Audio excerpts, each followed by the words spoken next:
আর অষ্টমীর রাতে হাওড়ায় shoot out, point blank range থেকে গুলি করে খুন, নিহত পাটনার বাসিন্দা শ্যাম যাদব। হাওড়ায় আত্মীয়ের বাড়িতে এসেছিলেন তিনি। রাতে চায়ের দোকানে বসেছিলেন শ্যাম এবং বাইকে করে এসে আচমকায় গুলি চালায় দুষ্কৃতীরা। দেবাশিস প্রতিনিধি এই মুহূর্তে আমাদের সঙ্গে রয়েছেন। দেবাশিস, পুলিশের প্রাথমিক তদন্তে কি কি তথ্য সামনে আসছে?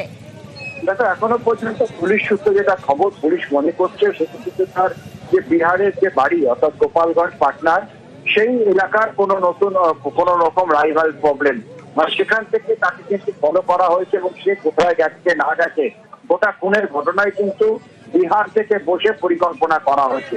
তাহলে ইতিমধ্যেই শ্যাম যাদব তার ফোন নাম্বার ট্র্যাক করা হচ্ছে এবং সেই সময় যা এলাকার যে সিসিটিভি রয়েছে সেগুলিকে চেক করে কোন কারা এসেছিল, কিভাবে দুষ্কৃতীদের শনাক্তকরণের কাজ চলছে। তবে এখনো পর্যন্ত খুনের মোটিভ নিয়ে কিন্তু পরিষ্কার নয়। তবে শ্যাম যাদব তার পরিবারের দাবি, তার স্ত্রীর দাবি যে এই এলাকায় কিন্তু একটি পলিটিক্যাল সমস্যা হচ্ছিল, বিরোধী দলের সঙ্গে যুক্ত ছিল এই শ্যাম যাদব।